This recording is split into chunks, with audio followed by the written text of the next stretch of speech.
Hello, welcome to Outward Media's video on the Canned Spam Act of 2003. In this video, we will be diving into the history and specifics of the Canned Spam Act and how it impacts the way you can email your customer base. If you'd like even more information, please check the description for a link to the Federal Trade Commission site. The Canned Spam Act was signed into law on December 16, 2003 by President George W. Bush. It gave the Federal Trade Commission, or FTC, the power to enforce the rules put in place by the Act. Before 2003, there had been no laws in the United States governing email spam. The need to create legislation protecting consumers was clear, and so the Canned Spam Act was conceived. There are many levels of compliance that companies must stick to in order to not break the Canned Spam Act. First, customers must be able to unsubscribe, and you as the company must understand the intricacies of the unsubscribe mechanism. There must be a visible and working unsubscribe button on every commercial email sent.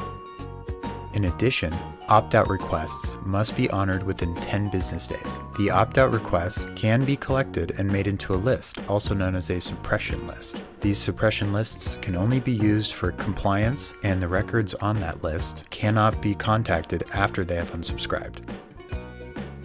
And second, the content sent by companies must be in compliance with Canned Spam.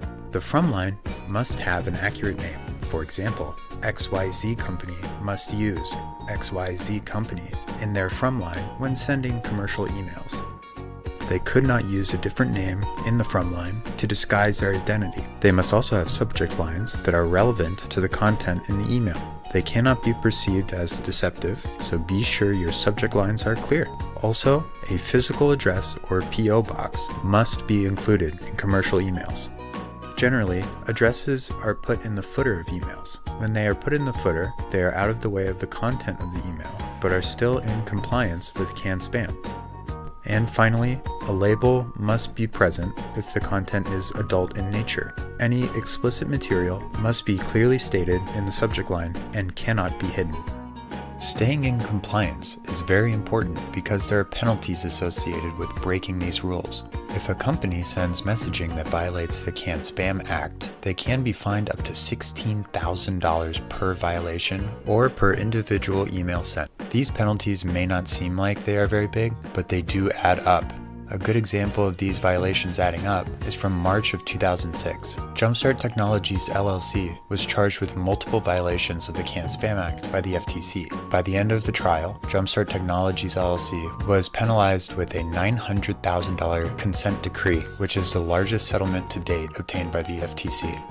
Following the rules we mentioned might seem like a difficult task. However, most ESPs and CRMs include safety mechanisms that make sure you're sending emails that are compliant with the Canned Spam Act. Some ESPs even auto-populate things like your business address and an unsubscribe feature automatically.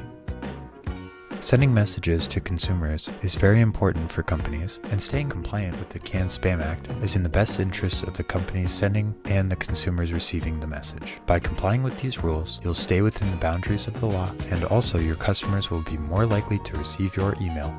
Thank you so much for watching with us. We hope this video has helped you understand the Canned Spam Act, and we hope that you continue your education with us. Our next video is all about the General Data Protection Regulation, or GDPR, and we hope it will help clarify any questions you may have about it and how it impacts your business. Be sure to like and subscribe, and share this video on any of your social profiles to help your friends learn too.